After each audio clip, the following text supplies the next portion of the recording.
I'm Jason Klom, and this is Comedy on Vinyl. The year is 1960, the album 2,000 Years with Carl Reiner and Mel Brooks, the artists. Carl Reiner and Mel Brooks. My guest this week is oh my God. Okay, here's how my brain is fried. I wrote guest, Corey Ryan Forrester, and I just almost said my guest this week is guest, Corey Ryan Forrester. So, Jesus Christ, thanks for being here. Hey, I'm glad to be here. Holy crap. Listen, you got my name right. That's way more than so many people do, so I don't give a shit if you fumble over it. What do they... Can I ask what they normally say? Because people fuck my name up all the time. So it's not. There's not a norm. I mean, Cody a lot, and then they'll just Foster is the last name, even though it's not. Foster's a completely different name. And I have had one time someone called me, and this had to be a rib. This had to be on purpose, but it was a booker. It was Cody Ron Foster. All three names completely wrong. And then and it got to be where it happened so much that I'm like, clearly. It's me, like it's my name. It's like it happens all the time. It doesn't happen to the other two dudes that I'm touring with. But then it was on we did a weekend. We did a couple shows at the Wilbur Theater in Boston. We sold it out, and that was a really big deal for us. Like we graduated to theater, sold out this, and we get there, and I'm so excited. I'm running down the street to see my name on the marquee, and it's Carrie Forrester, and I'm like, you're not even. Why are you going off memory? Like our name is on the ticket. Like just.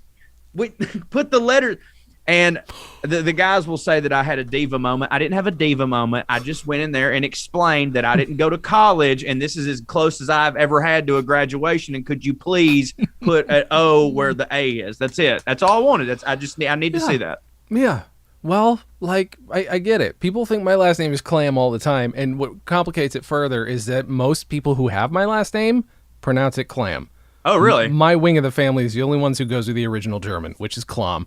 Klom. And the problem is it means moist. So it's not an exciting name. It's like not a clam. Mm-hmm. Yeah. And also, I think it might be the origin of that. It's fucking... So what are you going to do? Yeah, but still, what are you going to do? Put the man's name on the marquee. Get it right. You picked 2,000 Years with Carl Reiner and Mel Brooks. And for those who cannot see the video that I will probably try and put out on Patreon, you have a Blazing Saddles background. So I'm assuming Mel Brooks is a big part of your life. Mel Brooks is a very big part of my life. Blazing Saddles is pretty much, I'm one of those dudes who, when someone asks, like, hey, name your top 5, almost anything, I always like lead with, okay, I'll give you my top 5 movies, pastas, cereals, but like you have to understand, if you ask me tomorrow, there's a good chance that 2 of these are going to be replaced with something else, because I'm a very moody person. I'm one of those types of people that when I go on vacation, if I go on vacation for 3 days, I pack like 9 things to wear because I don't know if I'm going to want to wear this or this or this, what I'm feeling. But Blazing Saddles consistently it's number 1 favorite movie of all time. Always has been, probably always will be. I got introduced to it when I was a kid because it was my dad's, like one of his favorite movies. And it was a big bonding moment for us. And he's told me in later years that like, that was a big moment for him because he was kind of worried, like, oh my God, if my son doesn't like this movie, I have no son, you know? And I did. And as a kid, like, it'd probably be disingenuous to say that it was mostly like, you know, the fart scene and just how goofy they were. And then I get older and I'm like, oh my God, this is so ahead of its time. It's crazy. And so, yeah, Mel Brooks and his oeuvre, as it were, it's like Mel Brooks, Bugs Bunny, Jerry Seinfeld, Tim Wilson. That's my Mount Rushmore of comedic influences. Like the Bugs Bunny is up there. That's know what, you're for honest. Sure. There's nothing wrong with that. It's one of those movies that I feel like I saw it at just the right time where it was not. Where my parents waited because they're like, we're not going to have a movie filled with that word and then not having understand what irony is. So they gave it a bit because, and so it hit me at just the right moment. I was like 15 or 16. I was just like, oh, this is beauty. Well, I'm from Marjorie Taylor Greene's district here in North Georgia, so I'd actually heard that word more in the day leading up to seeing that movie than was in the movie. So what does it matter? It may as well have funniness to it. You know what I mean? Right.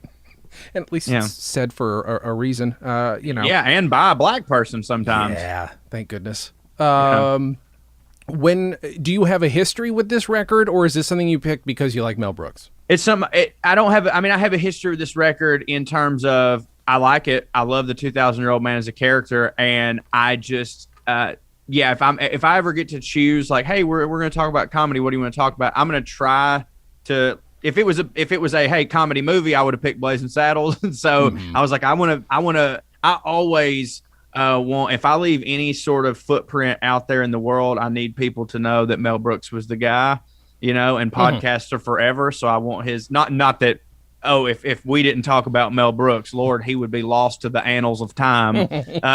But I just love Mel Brooks, and any opportunity to talk about him, I'll take it. That's absolutely fair. Do you know when you first heard of or heard the 2,000-Year-Old Man in any iteration? There are a million of these records, by the way, so we could have picked any of them, but Right. Probably. I wouldn't have been a very, very young kid, because when I was a kid, Mel Brooks was very much just Blazing Saddles, Robin Hood Men in Tights, that guy. And then I get older and I start studying about him. I was probably a teenager because I really started studying up on comedy. I started doing stand up at 16, and I'm like, I gotta know everything about it. Oh my God, Mel Brooks didn't just do movies; he had an act with this guy named Carl Reiner. That's Rob Reiner's dad. Oh my God. So I would have been young, but really truly listening to it and appreciating it. I think like the first time I've heard it on vinyl, for the record, and it was at the Vermont Comedy Club, where in the green room they have a bunch of old comedy records and stuff. And I that's would have listened amazing. to it. Yeah, and it's great. You just sit back there and play them, get drunk, and I definitely would have listened to it then. And probably in it and listening to it today for this show, I was like, God, it holds up so well. Like Mel Brooks, that's one of the best things about Mel Brooks is kind of, as comedy tends to, even the good stuff, sometimes age like bread, Mm-hmm. and he doesn't really. No. There's stuff in this where I couldn't remember. I never know when I dig back, because even going back, we've been doing this show 10 years now. Going back, I'm like, oh, I would never have said that about that record. Oh, I would have, something else would have popped out about this bit or that bit. But this feels pretty solid every time I've listened to it. Yeah, for sure. I mean, there's a couple references to like famous people of the time that I'm like, maybe I heard that name, but that just doesn't carry the weight that I'm sure it did with that audience. But Yeah. like aside from that, like, I mean, I don't know. It's just quality stuff, man. It's really good. And it's got, and I apologize because any of my observations are very likely stuff that feels new to me, but I probably said 10 times because we've talked about it before in the show. But I mean, every time I re-listen to it, I hear new, as an improviser, I hear bits and pieces of where Carl Reiner's brain is going, because I know that these were bits that they had planned out and worked out before, but they're clearly not word for word. That's Of course. partially what I love about it, is that it's very much up to their whims on the night. It's got that energy that I don't think a lot of acts had at the time, because there wasn't a ton of improv on stage. Yeah, there are those moments where I mean, as an improviser, you can tell, and I've done a little improv, but I'm mostly a stand-up comedian. But even in that, there's some improv. But like the best improv can be in that setting is like, all right, we know the material, but let's not be married to it. So we've got these. It's like bowling with the gutters. Just fucking throw it down there, and it's gonna bounce off of something. And if you made a bad throw, we're gonna get there. Like we know where we can come back to. Because like when I'm writing bits, that's how I am. Like on stage, I'm like, I got the punchline, and I know it's good because I did it last night and it's good. So we can kind of shimmy a little bit, and if we start to kind of lose it, boom, we got that. And you can hear that in these guys. Where there was a couple times where it sounded to me like Mel was like, all right, we know what we're doing. Let me have a little fun here and give Carl something maybe he didn't know I was going to give him, Mm-hmm. Yeah, especially a couple times too. Where's the one that I wrote down? In there, we can flip all over the place if we want, but there's a bit where they go into a coffee house. The whole second half of the record is in a coffee house, and it's just an excuse for Mel Brooks to do characters. And Carl Reiner's interviewing him as an actor, and at some point he says, I made a mistake. You're not an actor, are you? I don't know what's going on there, but clearly it's like, did I remember correctly? Or I know that was a moment in the record that I really, really wanted to be in the audience. I wanted to see like what all it was that like triggered him to stop yes-anding for a second and be like, hold on, what are we doing? And he, again, notoriously, obviously he's the straight man because you can't not be in a room with Mel Brooks. Can you imagine having the energy and like ability to keep up with Mel Brooks as a straight man? I don't know that I could do it. Dude, let me tell you something. And this was Mel Brooks in his prime. When I hung out with Mel Brooks, I got to spend my 31st birthday with him. Oh my God. Yeah. So I'll never beat that. Like, No. that's it. His son Max and I are friends, and I got invited over there for dinner, and this is the first night I meet Max, for the record. We were at Bill Maher's, like one of his rap parties or whatever. They found out I was in town. I was staying at an Airbnb, didn't have anywhere to be and my birthday was the next day. She's like, let me come over. I'll cook you pasta. And I was like, okay. And he goes, and just so you know, I'll have to warn you, Dad's going to be there. And I'm like, oh no, terrible. So I go over there, and Mel's at this time 96, I think. And he jumped up in a chair and sang "Happy Birthday" to me, and then he found out I was from the South, and he goes, oh my God, I went to Virginia Military Institute. And then he starts singing. He's like, is it true what they say about Dixie? And he's dancing, and he's doing the full Mel Brooks song and dance. 96, crushing it, sharp as a tack. So, like, no, I can't imagine when this album come out, 1960 what? 1960. That son of a bitch was on fire. There's no way he wasn't. Mm-hmm. I mean, this is a guy who, was such a ball of energy that at some point Sid Caesar was so upset with him that he hung him out of a window and was going to kill him. One of my favorite stories of all time. And that's true that happened, right? Like Sid, I believe, he admitted it in his biography. He's like, this is a bad move on my part, but I did it. And that's so crazy, like how much those guys. And I mean, I love Sid Caesar too, but obviously I didn't work with him and I didn't have the adoration. Those guys felt about Sid Caesar the way me and you were sitting here talking about Mel Brooks, probably to a larger degree, because they actually got to work with him. And I feel like this is how weird Hollywood is sometimes, and how much we just let a lot of stuff go when someone's really talented. Mel probably still talks about him that way, even though he hung him out of a window. He's like, well, the guy, he was, what are you going to do? It's crazy. He was crazy. He was an alcoholic at the time. There's a lot of stuff going on. All stuff that I think he had to contend with. If I remember correctly, I feel like the story was either Mel had stolen his wallet as a gag, or he thought he had. And then he was basically like, fuck you, I want my wallet back. You do not do this to Sid Caesar, and hung him out a window. Oh my! And is this just when like Mel's like his head writer? I think so. Yeah. Okay. Yeah. And then Mel gets a raise, and he's like, he's not that bad. Yeah, exactly right. Yeah, 100%. Yeah. To be fair, at this point, things we know about history, there are a few other people he could have hung out the window, and I would have been okay with it. Just saying. Yeah, for sure. Do you? So on this record, well, okay, let's start here with the 2,000-year-old man character. There's just so much to work with. It's like the most, I don't know, there's just so much in there. It is just such not an easy premise, but a premise rife with possibilities. What's your favorite part? What's your favorite element of that character? Well, it's not that easy to get to it. I think it's one of those things where, like, once you have it, it's like, oh my God, it's such a great joke bucket. Like a guy like Mel Brooks, you're the 2,000-year-old man. Go out there, have a good time with it. My favorite part was the oh my God, what was the thing with his ex, with how many wives he'd had? He'd had like 300 or 400 something wives, and he goes, how many? God dang it! He's like, you had 300 and something ex-wives. He goes, yeah. Do you have anything to say about him? He's like, I really only remember one of them. She was something else. They go, it was which one? The third one. I don't know why, but just the third one cracked me up. Like, he didn't say her name, just the third one. Mm-hmm. That really, really, really, really cracked me up. And I love the breaking of the fourth wall within the bit of where you can tell he gets lost with what age he's actually talking about. Then he's talking about Joan of Arc, and she's like, she's like, I'm gonna go save France. I'm like, well, you do that. I'm gonna go take a bath. Like, it's all just classic Mel Brooks, that taking this grandiose idea, but then giving it the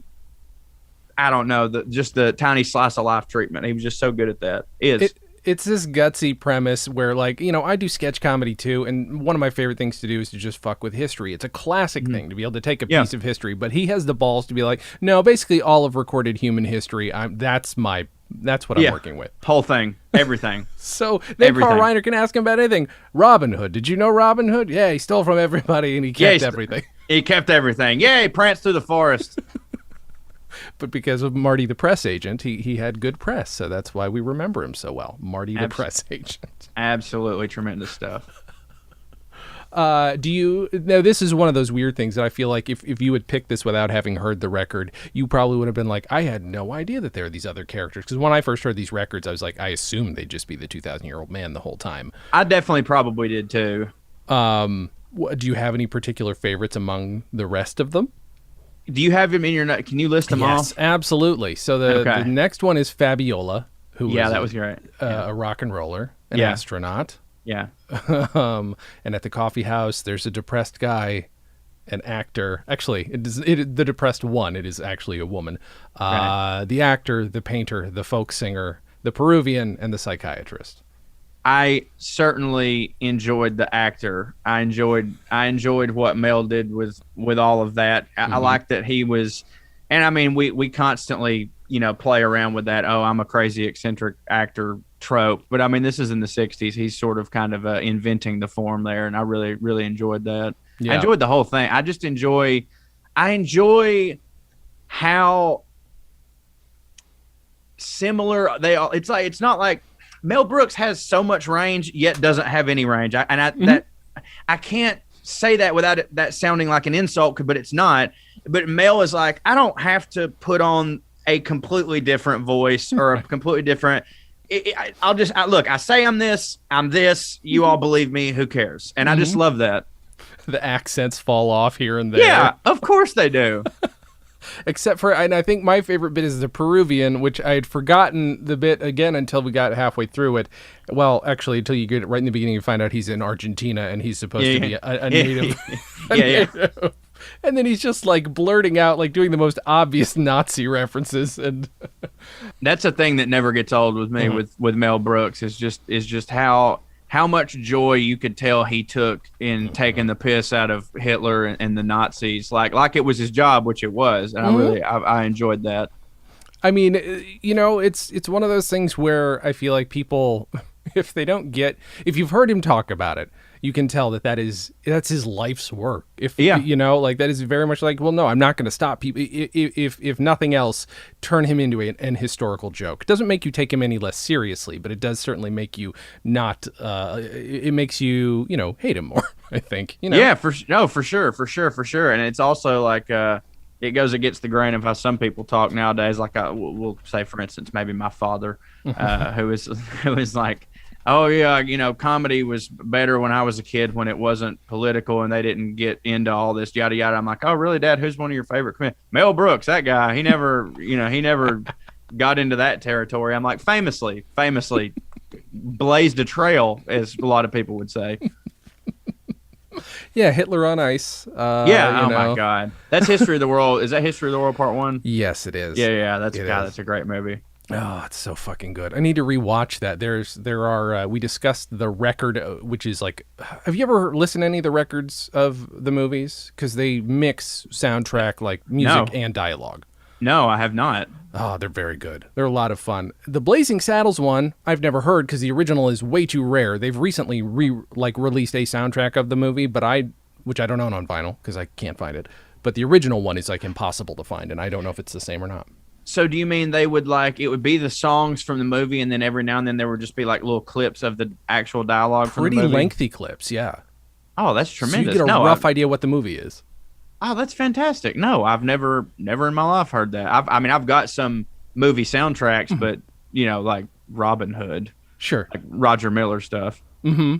Yeah, he did, at least with Young Frankenstein and with History of the World, he did that. And the one guy interviewed was like, oh, I'd heard the record before I'd ever seen History of the World, so I like the record more because that's what I grew up with. That is such a bizarre concept to me. Mm-hmm. That is... Same. I like, I'm familiar with the books better than the movie, but I've never been familiar with, I like the record more than the movie. Like that's kind of wild. I will say, I'm that way with Monty Python. I like the records more than the show, much as I love the show. Is it because you think visually it doesn't hold up so much that kind of takes away your enjoyment? There's a big part, if not take away my enjoyment, it's just that the audio of the albums is so fucking rich by comparison to how cheap the show looks. It's like there's just so much more work is put into it, and I know there was. And if people aren't aware of this, if I haven't harped on about this enough, I've interviewed the guy who produced most of their records, who started with them when he was 17. Which Really? says a lot for his power as a producer, but yeah. Jesus Christ, Lord! I just found out the other day that George Harrison produced the movies.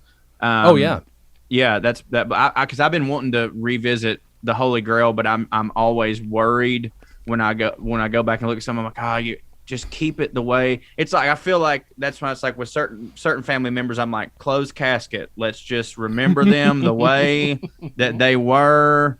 Not after the Bobcat incident. Let's just, you know what I mean? Yeah. But now I want to go get the freaking records. Yeah. That sounds tremendous. And is that like a whole subculture of people that collect the comedy movie album?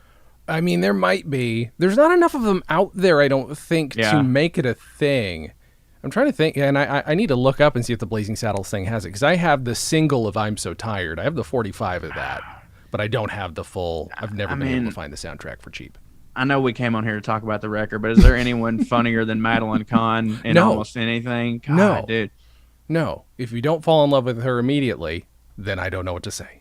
No, I agree. Phenomenal. Like, I think if I had a genie and they're like, you could be with one woman from any moment in time, I would be like, Madeline Kahn, circa Blazing Saddles, send me back there right now, do a Thanos snap, whatever you got to do. I'm in. That's who it is. She's gorgeous. She's funny. I love her. Yeah. No, she's a god. I mean, there's no getting around it. And that I was at least happy that if I can't get anything else on vinyl, that I have that song, because it's so fucking funny. Oh, it's great. She's a genius. I need to find an excuse to talk about her for an entire hour on this podcast before we shut the whole thing down. Hey, let me ask you this question about about this album, because I don't know. Was this a thing that Mel and Carl did on stage, like in and around LA when they were working on other things, or were they on the road touring with this? To the best of my knowledge, and I apologize because I'm not the expert people often assume I am, but it was a party thing. They legitimately performed it at parties.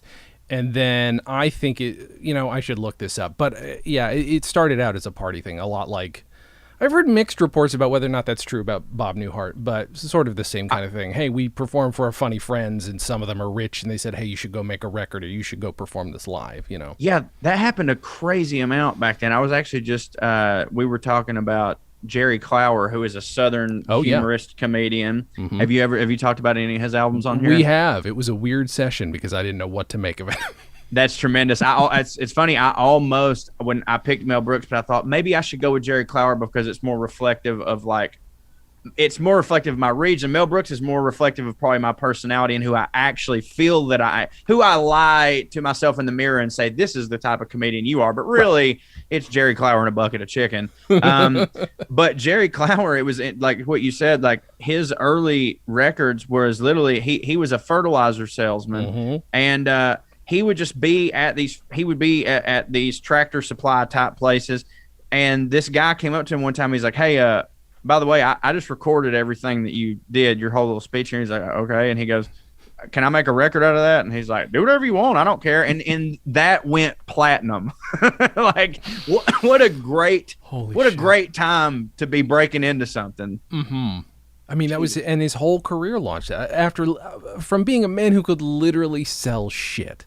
I mean, that is a perfect beginning to a weird, I hesitate to even call it comedy. It's very niche. Right, yeah, for sure. Or is it because maybe I'm talking as a very not Southern gentleman? Well, it could be that. I mean, it definitely could be that. I watched one of his his like later like specials. It was like, live from Gatlinburg or whatever. And like he had in some of them, it's like, okay, that's a good story, but it definitely wasn't set up. There's no set up punch. And then sometimes he would just be talking for like 8 minutes and it was just, he's just trying to tell us not to do drugs. That wasn't funny at all. He's just like, I know that comedians constantly give you their opinion, but like there's always like, a fart joke included with it or whatever. Yeah. So yeah, I think that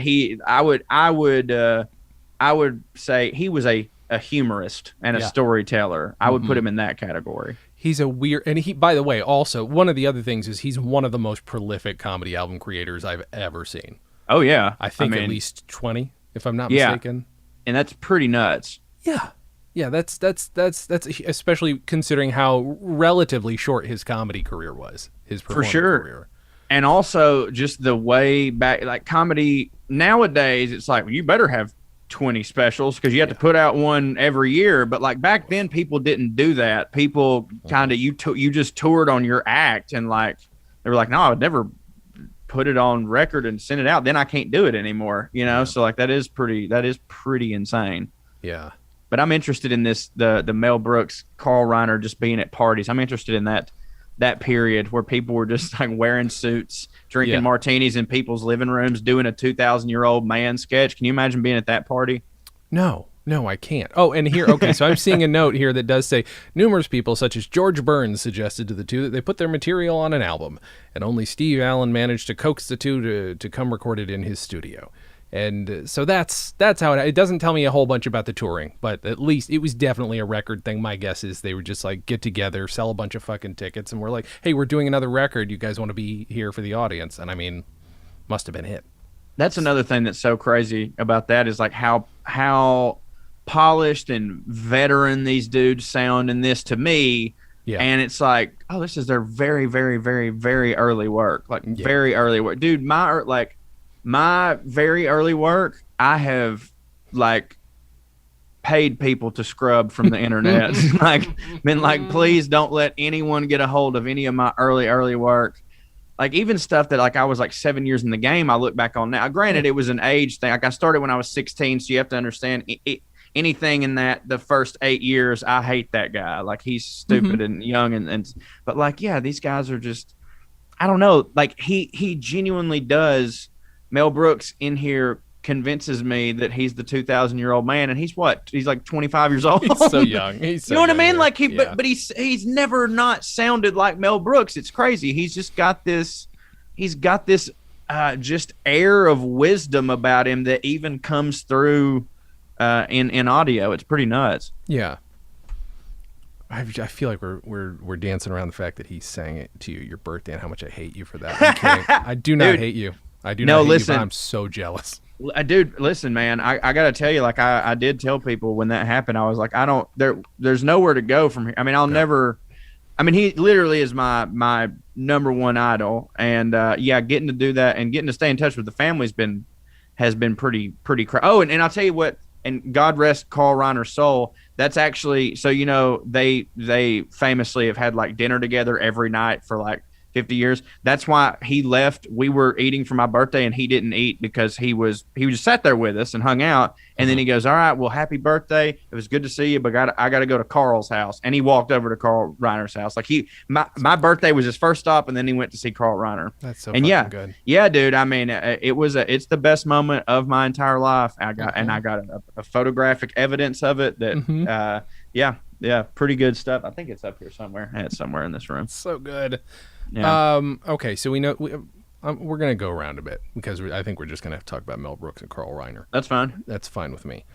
Do you? Oh, actually, first, like, what's your level of? And feel free, because I don't have a whole lot. What's your level of knowledge on like your show of shows? Because there's not a lot out there to be able to watch. But like the Sid Caesar show, have you seen much of it? Just in clips, like Same. on documentaries and stuff like that. Cliff Nesterhoff? Is that how you pronounce his name? Mm-hmm. Okay, I never said it out loud. I've only read it, but I've read the comedians like 3 times, and so I have all of Cliff's knowledge of Sid Caesar that he put in those pages. Okay, I possess I don't know what I've retained, what I could fire off right now, but I read. Sure. I was very interested in that era of television, but like I haven't seen enough. You know? No, same. It's harder to get a hold of. Also, it's just for sure. Physically, it's they didn't preserve shit back then. No, and when they tried, you know, they were kinescopes were literally shot off of a fucking TV screen. So it's film shot off of a TV screen, and the only reason we know who Lucille Ball still is because she got her way, and they shot all their shows on film. So that's God, and thank God for that. Like that's such a in retrospect like super sad thing. Like. Now me, like because we live in the world now where you have to go out of your way for something not to be permanent. Oh, for sure. You know, like if you want something not to be permanent, you got to have NDAs. You got to be in a sealed off location. You got to everybody has to put their phones in a bag that you zip up and lock. But yeah, because I'm very happy that there were not cell phones when I first started doing stand up, because there would be some jokes out there and me and you would not be talking right now. Yeah, probably. Yeah. But man, it's such a tragedy that you hear about all these things and you're like that they did, and you're like, we will never see that. Yeah. And that's such a hard. I don't know about you, but whenever I decide I'm going to watch this movie tonight, and then I go and it's not on any of the streaming services, and I'm like, well, that's okay. I'll just buy it on Amazon, and somehow randomly it's not available on Amazon and I'm not able to get it. The amount of fury that goes through my body, because I've been conditioned to live in a world where if you want to see something, you just clickety, enter, boom, there it is. So yeah, that really sucks that we can't see a lot of the show of shows. Yeah, I mean, it was that way for a while. I realize I still have my news radio background up. It was that way for a while. I love that. Yeah, I thought I saw Phil Hartman back there. Yeah. It is my favorite TV show of all time. The same as where I always keep Blazing Saddles there for movies. News radio is always there for TV. So for a long time. Every time it's on, I always watch it. But is there anybody streaming it right now? Is there? You can buy it on Amazon. You can stream it 2 seasons at a time through Crackle, because Crackle is shit because Sony doesn't know what they're doing. That's why I just bought the DVDs and ripped them all and just took the time to rip them so that I can just watch them at home. It's just the easiest way to do it. Yeah, that's true. You got very excited there, by the way. That's how I know that's your favorite show, because can I stream it anywhere? You're, oh, God, let me tell you exactly where. You can get it on Amazon, and I suggest you do, but this is, you can't see it. You can't see it. That's a season 3 crew sweatshirt, because I now know basically everybody who's involved with that show, because I'm obsessed. It's one of those, like. So you got a crew jacket from somebody? I do. Yeah. That's awesome. I also. Well, do you like that show? Have you seen that show enough? Oh yeah. Okay. Not like. It's not okay. Not enough. Sure. I haven't seen enough, but it's one of those that here's my relationship with news radio. Yes. Every time it's on TV, I go, oh yeah, and then 5 minutes in, I go, why don't I watch this more? Right. Like Phil Hartman's really good, Joe Rogan's really good, Andy Dick's really everybody on there is really, really, really good. I can't shut up about this, so I'm just going to tell you very quickly what's Keep going. back here. All of Phil Hartman's costumes were destroyed or given away, because after he died, the studio was like, no, you can't sell these, based off of some macabre, gross people buying them because he's dead, and then selling them for a mint. So they were all destroyed. And then I talked to the lady who had gotten rid of them. She's like, oh, so oops, I accidentally have one thing left. And I have it. It's his suit from this space episode where it was a whole space station. I don't know if you can you? No, you can't really see it if I lift. No, oh, there it is. There's it is. Space oh my suit God. Right back there. So that's, again, this is.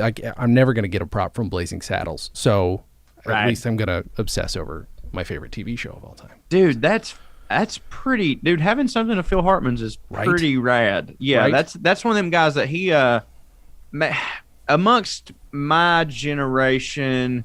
We saw the tail end of him. I mean, when he died, like we were watching Saturday Night Live. We were glued in because that was the Farley years and yada, yada, yada. Yep. But I think that he's one that Farley's always going to be remembered as this big, boisterous dude. And obviously Sandler did the song for him, which I got a great story about that. I got a great Adam Sandler story.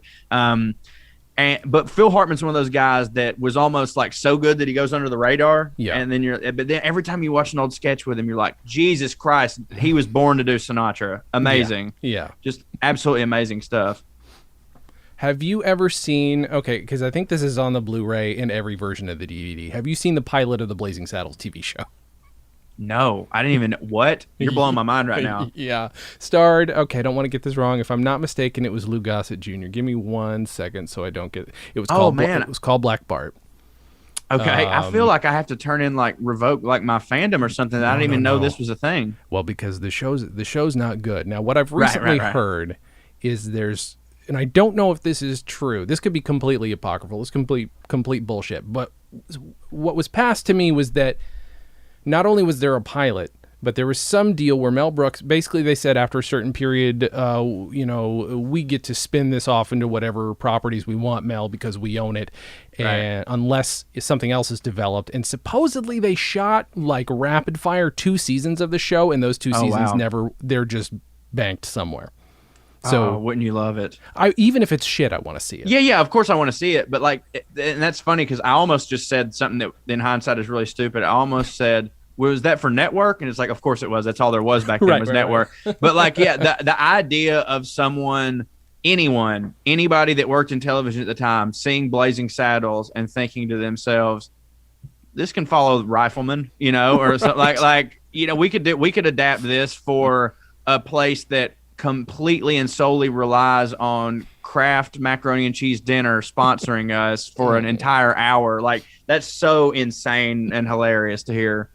And like, I don't need to hear these certain words to get the point across that racism is bad, but whatever alternative they come up with for TV for 2 seasons worth is like, this would have been insulting. Yeah, because that's another thing with it too. You go, it's also insulting that you're acting like they wouldn't say it. Don't let them off them off the hook. That was like one of my main arguments to somebody when they were talking about Django. They were like, I mean, my God, it's every other word. And I'm like, well, they were slavers. So I don't know. What do you think Don Johnson would have said? Because I got to tell you, if he doesn't say it, in my opinion, they're kind of acting like this dude's a little bit better than he was. Like, that's 100%. Leonardo DiCaprio can pay him $50 to beat each other to death, but he's not going to say that. All right, come on now. Yeah. But like, yeah. No, you're right though. Do you? Okay, I guess let's get back to the record. I just can't stop. Oh yeah, my bad. We got off the rails. No, yeah. It's not your bad. I did it. I did it to us. And I can't stop talking about Blazing Saddles either. So don't look to me to steer the ship. Okay, who's your favorite character in Blazing Saddles? I mean, probably. I know it's a rough question. It's a rough question because it might be Headley. I played him on stage once. Really? Yeah. God, that guy was something else. Holy fuck, man. Harvey Korman. Mm-hmm. What a fella. I think about him all the time. That was such a huge part of my childhood, was sitting in my grandmother's living room floor watching Carol Burnett show and Harvey Korman. And this probably would have been before I saw Blazing Saddles. So when I saw Blazing Saddles, I was like, there's, yada, yada. Probably Headley. I mean, look, every single person in the movie smashes. Not one person doesn't smash.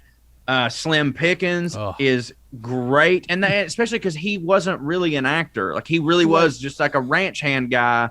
And I remember when I was a kid and I heard that, I was like, okay, whatever. And, because I didn't have the capability of understanding what acting was. No idea. Yeah. And then I get older and I don't at all consider myself an actor, but I do act in things poorly. But because of that, and because I know how difficult it is, I go, what? That guy he's unnatural. He's a comedic titan. I mean, you got to count Mel Brooks like 3 times in the movie, because William J. LePetame, I mean, my God, that one scene when he's just sitting there bouncing, they do the one shot. Hey boys, good to see you. It's been like, I mean, it's truly unreal. I gave you an impossible question. You did give me an impossible. I think you count the entire town as a character. Oh yeah. And my goodness God, they murdered. Then of course Madeline Kahn. How am I going to take anything away from her? Yeah. Okay, final answer. I'm going to say William J. LePetame. That's perfect. Perfect choice. Oh, there's so much good there. Or the old lady that just randomly calls Bart the N-word. And he takes it in stride because of course he does. Yeah, well, she did have a pie. I love so much that it's great. You never know. Okay, you ever listen to the commentary on any Mel Brooks movie? No, actually, I can't say that I have. Worth listening to. And then number 2, I love listening to it and then listening to him retell a story with slightly different details later. And it's not because his memory's failing. It's because he's a bullshit artist. And I love it. It's funny that you say that, because my dad has seen Mel Brooks twice live, specifically on a Blazing Saddles tour, where basically the whole gimmick is everyone watches the movie and then he gets up and he does his thing and answers questions or whatever. Which, like, dude, I hope that's the career I want, is to have one movie so iconic that I can just tour, watch people enjoy my movie, and then answer questions about the thing that they just watched. That's the gig. That's the gig of all gigs. But Dad said he's like, I was sitting there listening. I'm like, I remembered the answers from the first time, and he's just like, and I'm like, yeah. He's like, hey, the guy's just up there, just like, it's like, hey, I want to. It's a new show, What are you gonna do? So that's tremendous. It's so good every time, and that's why I'm like, I don't know if any of these stories are true, which is why I like to go to the other people. Like if Gene Wilder tells a story, because he's just got such pure heart, I believe every word he tells me. Right, exactly, and I do too. It's impossible not to. Yeah, for sure. It's like, oh, Mel yelled at me once, and it was because of this. And it's like, oh, poor Gene. It's fine. I still love Mel, but poor little Gene. Because there are not rumors, but at least the way Mel Brooks has said it, he's gotten this right a few times. He said it the same way a few times. Was that originally it was supposed to be, I think, Gig Young, or also Pryor was also supposed to play Black Bart, but Gene Wilder's part was supposed to be Gig Young or somebody else, and basically was just puking all over the set. And they said, "Hey, Gene, do you want to do another movie?" Yeah, like, yeah, sure. Do you want to come in here and murder this? Yeah, I've heard that too. That he came in like very, very, very last minute, like legit last minute, like maybe a couple days notice, right? And then there was like the two competing stories, which was there's the one you hear Richard Pryor tell, which was we wrote this character and it was going to be so important to the film, and I was getting so famous that if I was to play the role, people would only see Richard Pryor, but if Cleavon Little plays it, then they can actually enjoy the character. And then there's the other side where people go, no, we couldn't fucking get insurance on Richard Pryor is the whole problem. And I'm like, well, I know which one I want to believe. Yeah, sure. Like I really want to believe this artistic Richard Pryor sacrificed screen time for the character, but like, I mean, I know what I believe. And also, I mean, no offense to Richard Pryor, he's a good-looking man. There's almost nobody better looking than Cleavon Little in the history of movies. He's for sure too much of a stud. So yeah, absolutely adorable. I genuinely don't think that. And maybe I'm short selling Richard Pryor's acting ability, but I don't know that Richard Pryor could have pulled off the charm and innocence yet stoicness that Cleavon Little did when he's riding in. Like and maybe it's just because Richard Pryor's so goddamn funny to me. Sure. I'd just be like, that's just Richard Pryor. He's just being goofy and funny, Yeah. Did you? Okay, so this is something we normally delve in earlier in the podcast. This is us being on the rails, by the way. Oh, cool. I know. Did you have comedy albums growing up in the house? Is that something that you were exposed to? Yeah, a lot of CDs. When I was a kid, my dad was and still is in advertising, and so when I was a kid, he was constantly going down to the radio stations and selling his ads or buying time or whatever it is that they do. And because of that, he met a ton of comedians from the local comedy club, which was the Comedy Catch. They would be coming in to do morning radio at the time my dad was coming in to have a meeting. Oh, wow. And he would talk to these guys, and they were always nice and hungover and giving dad albums and stuff like that. And there was this one particular dude, Tim Wilson, God rest his soul. And dad had all of his albums, and he was this great country comedian, and I listened to all of them when I was a kid. And that's kind of what made me, I knew at like 5 I wanted to do comedy of some kind. I thought I thought maybe Saturday Night Live. I'd seen dad laugh at stand-up comedians, so I was like, well, maybe that, but I didn't really know the difference I was like, funny on TV, that's what I want to do. Sure. And then listening to Tim Wilson CDs as a kid, I was like, nope, I want to do exact, because I saw like specifically how dad laughed at it. Okay. And I was like, I got to do that. I saw those CDs get my dad through the worst time of his life, and I was like, oh, that's something there. Like as a kid, I could connect the two. I was like, he hasn't smiled in a long time, and he smiled. So then I ended up, then Tim was the first show that I ever saw. I snuck into the comedy club when I was 15 and my buddy was 17. We snuck in, see Tim, and my buddy was like, we see him, and it's like, the live it's a whole different beast. And we're like, oh, Jesus God, this place is on there. It's alive. Like there's an energy. And my buddy was like, man, you ain't ever going to be that good. And I was like, no, you're right. I'm not, you're right. But I'll have to try. And the next year I started doing open mics. And then 8 years later, I opened for Tim. Wow. And yep. And so yes, we did. We were my family's very fun. There's 4 members. There's my mom, my dad, my sister, and me. And I'm the 4th funniest. I'm just the one that decided I'll do this, Yeah. Yeah, don't you hate when that's the case? Where it's like, at the very least, doesn't matter how successful I am or how funny I think I am, I know that they can lord themselves over me. I know Of how that course. feels. I know Oh, how that feels. absolutely. And everybody that ever meets them, they're like, "Oh, you were the comedian," and I'm like, "I know. They're way funnier than me. They just they don't need Yeah. the attention." Yeah. That's the difference. You got to put ego on top of all the skill that they've got, and then I'm speaking from experience. Yeah, for sure. I can tell. Do you have anything? Did you have anything older than? And it's great that you had a ton of contemporary stuff, but was there anything older sitting around or no?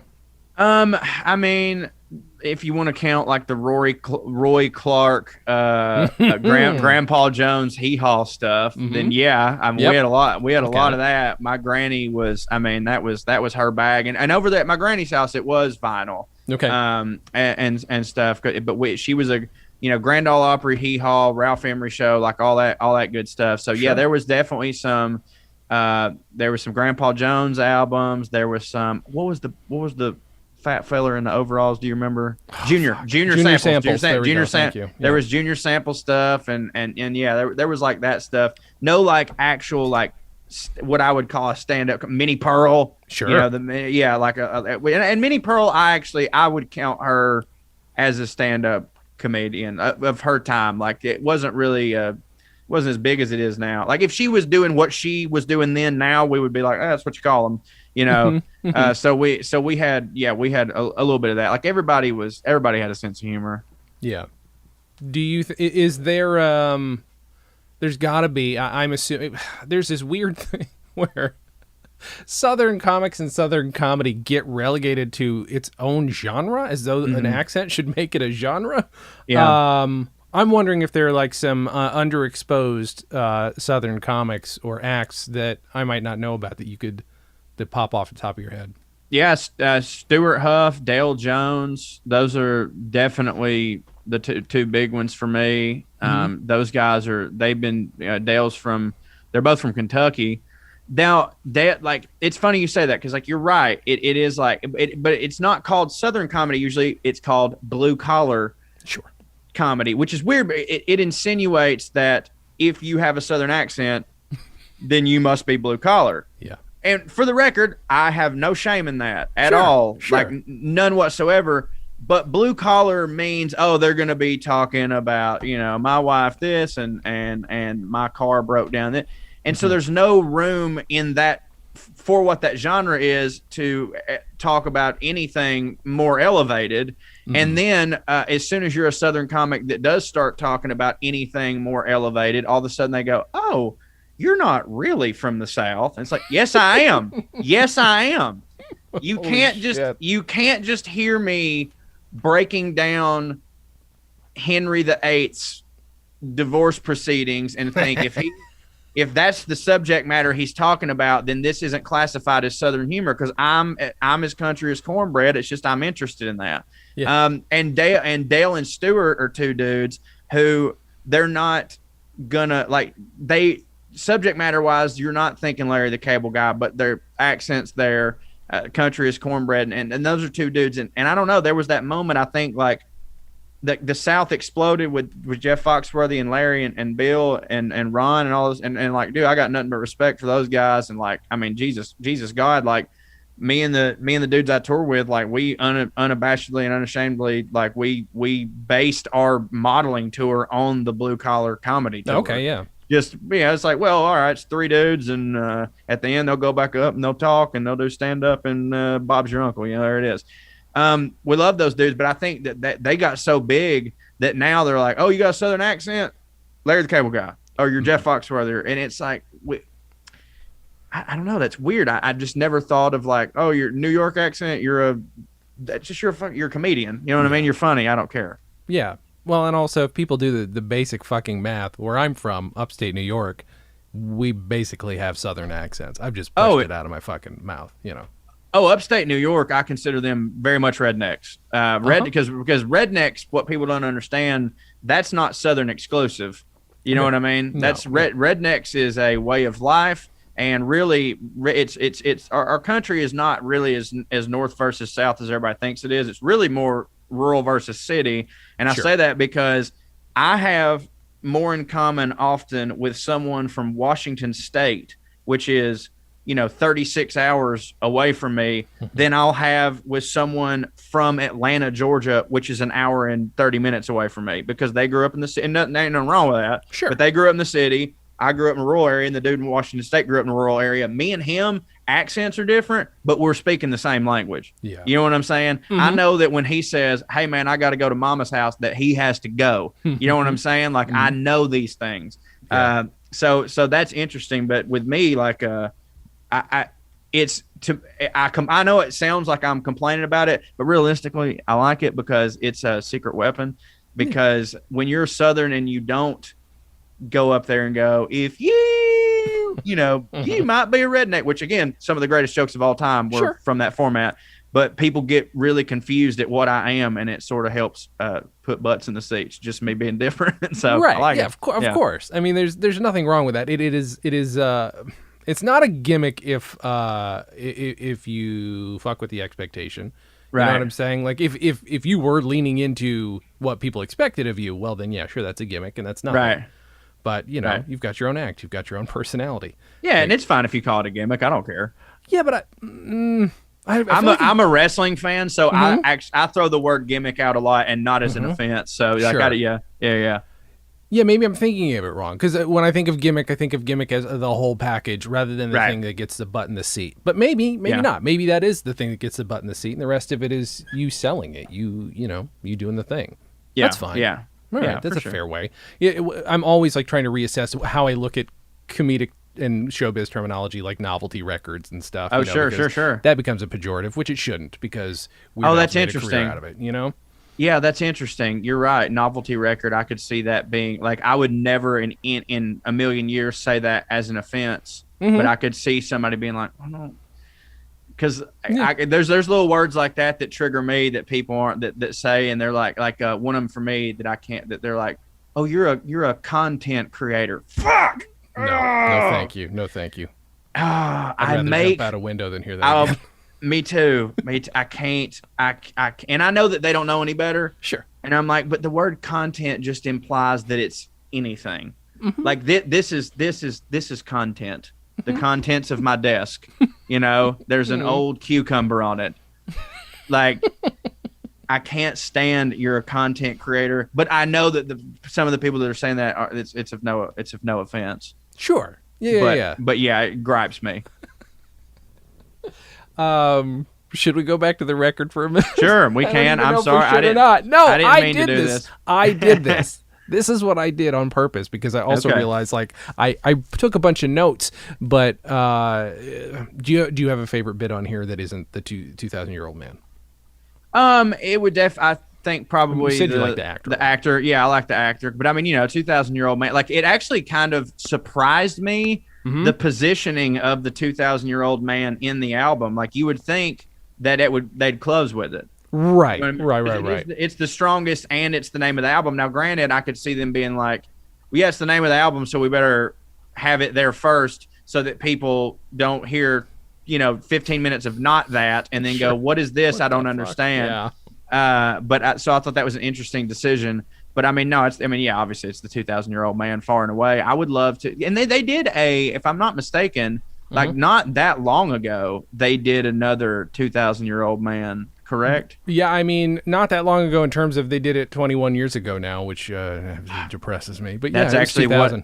Yeah. That's actually, to me, 2000 is not that long ago. And boy, you're right, it is. It is, right? Them kids are drinking like madmen right now. Mm-hmm. Oh, when I bought that the second I found out it existed, and like it took me a while. I was like, I don't know if this is as good. And then it took a few years because literally a couple references made more sense, and then a couple. Then I got also a little less picky, and I was like, no, this is a good album. It's not as good as the original, because it will never be as good as these other ones. But it was still great listening to these then 70-year-old guys fucking off for an hour. It's great. Just being buddies. Yeah, it's tremendous. I rewatched their episode of Comedians in Cars Getting Coffee every now and then just to make myself feel. I'm like, because as how terrible and backstabby Hollywood is, like just look at them go. Just look at them go. That's what it's all about right there. If you get one person like that in this world, that's tremendous. When I was a kid, I wanted nothing more than to be an old Jewish man, and so whenever I watched those things, me too. Yeah, that was always my dream. I was just like, I didn't quite know what it meant to be Jewish. I was just like, I love how Yiddish sounds. Yeah, everybody who's funny to me is Jewish. Me so too. I guess I need to be Jewish. That's so funny that you say that. When I was a kid, and Jeff Foxworthy was the first time I realized that someone like me could be a stand-up comedian. Wow, because okay. I'd never heard my accent really doing that. Because I literally thought I would watch the Tonight Show with my dad, and every time they would bring him out, or Johnny before, I barely remember Johnny, but it would be like from the Comedy Cellar in New York, or from the or from the Comedy Store in Los Angeles. There was the only place they ever introduced comedians from, and I'm like, oh well, that's where they make those, And then getting a little older, and I find out that like so many of the ones that I liked as a kid and my dad liked were Jewish. That's all I knew what Jewish meant when I was a kid. To me, all Jewish meant was the group of funny old dudes. Absolutely. Like that's just what those guys are. They're the funny old dudes. That's what a Jewish person is. Yep. And then I found out it was a lot more complicated. Still funny. Yeah. Still very funny. On it, arguably funnier considering. You sure? Yeah. You know what I mean? Absolutely true. Yeah. Yeah. No, that was like, I feel like up until I got a little bit older, I was like, oh, okay, it's a little more complicated, but still. Yeah. Still haven't let go of that dream. Yeah, right. One of these days. One of these days. Okay, here's the problem: is I could talk to you for hours. So let's cut this off and tell people why to listen to this record. Give me a couple sentences of why. Let's say somebody only knows, them from some other project. They only know Blazing Saddles.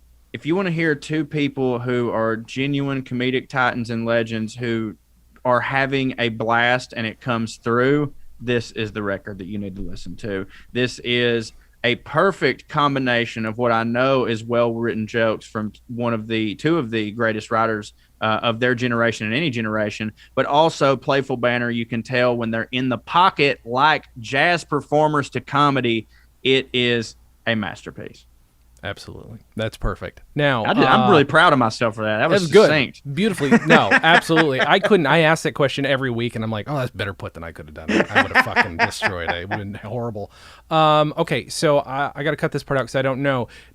Is there any urgency on me releasing this? Or no, not at all. Okay, so then I will just say, so this episode you're going to save it for when Mel Brooks dies, aren't you? I know what you're going to do. This is coming out on June. I will tell you, it's happened before. It makes me so upset when that happens. I'll interview somebody about somebody so obscure to me. Yeah. I had Rhys Darby on, and we talked about this New Zealand/Australian comic who is hilarious and so funny. A week later, he dies, and I'm like, oh my god. I was like, okay, well, you got to put that out. Exactly.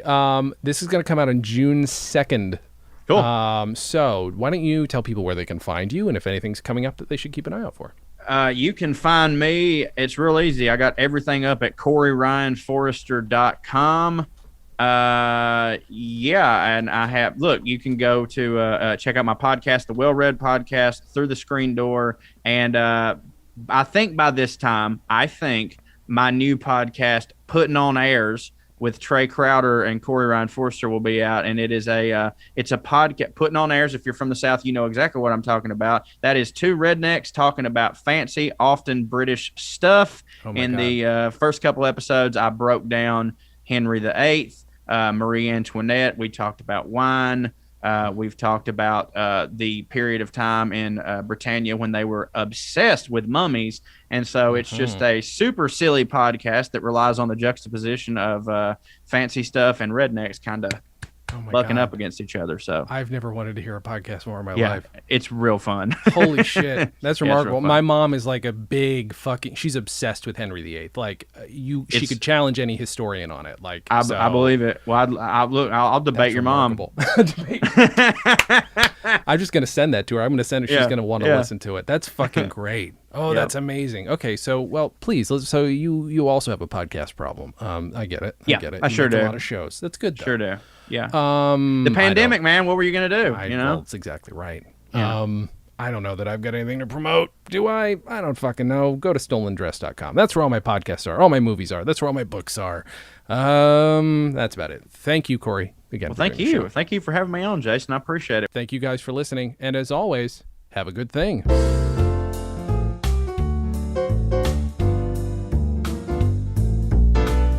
Comedy on Vinyl is a production of StolenDress Entertainment. It is produced by Mike Warden and is hosted and edited by Jason Klom. Our theme song was composed and performed by Richard Levinson. You can email us at podcast@comedyonvinyl.com. You can also send snail mail to StolenDress Entertainment, P.O. Box 805, Burbank, California, 91503. Subscribe to Comedy on Vinyl on Apple Podcasts, Google Podcasts, and anywhere else you can find podcasts. Give us a 5-star rating and write us a review. It helps. You can find us on Facebook, Twitter, and Instagram at Comedy on Vinyl, or find everything in one place at comedyonvinyl.com. A major portion of Comedy on Vinyl has been underwritten by Stand Up Records. Please visit standuprecords.com for all your comedy needs and tune in to the new Stand Up Records channel available on the Roku, where you can also find select episodes of this podcast. Visit StolenDress.com to listen to our other podcasts, watch videos, and imbibe freely of our multimedia content going back 15 plus years.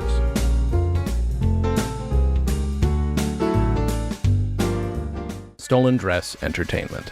Hey, it's my turn. Ah!